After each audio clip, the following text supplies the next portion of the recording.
L'âge idéal pour tomber enceinte. Un âge idéal.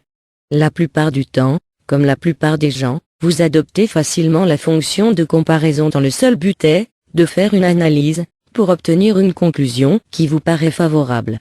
Si cela peut être vrai dans beaucoup de cas, il serait plus prudent, pour ce qui est des phénomènes naturels, ainsi que de la propre nature humaine, de se poser avant tout les bonnes questions avant de se parfaire à donner des conclusions hâtives.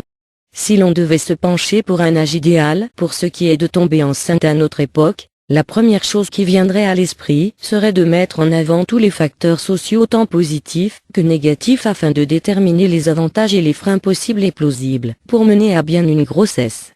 L'âge idéal reconnu par la plupart des femmes d'aujourd'hui se trouve aléatoirement entre 24 ans et 32 ans.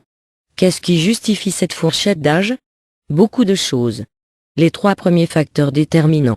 En premier, il s'agirait d'une certaine maturité d'esprit que posséderaient les femmes sorties totalement de leur enfance et qui laisserait aussi penser qu'à cet âge-là, une femme choisit de tomber enceinte et donc, de par ce fait, met au monde un enfant désiré. En second, la santé physique. Posséder un corps mature et encore jeune est nécessaire pour une bonne gestation. Il a même été révélé que les enfants nés de femmes âgées entre la vingtaine et la trentaine naissent en meilleure santé du fait du taux d'hormones favorable existant dans le corps de celles-ci à ces âges précis. Il y a aussi le fait que beaucoup de femmes ressentent fortement venant de leur corps l'envie de porter un enfant. En dernier, vient l'idée de carrière que la femme pourrait se projeter dans le temps. Évidemment, elles ne sont pas toutes logées à la même enseigne.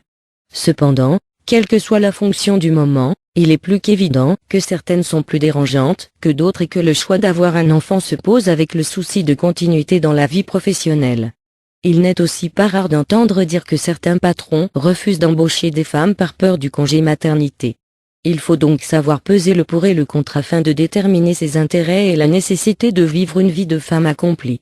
Petit comparatif. Il est presque impossible de ne pas vouloir faire de comparatif entre les femmes d'aujourd'hui et celles du début du siècle dernier. La tranche d'âge était beaucoup plus inférieure. La disparité entre la campagne et la ville était même très flagrante.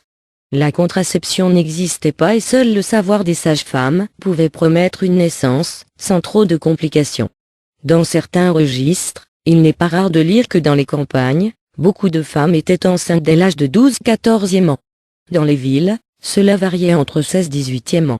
C'était très souvent relatif au niveau social de la personne.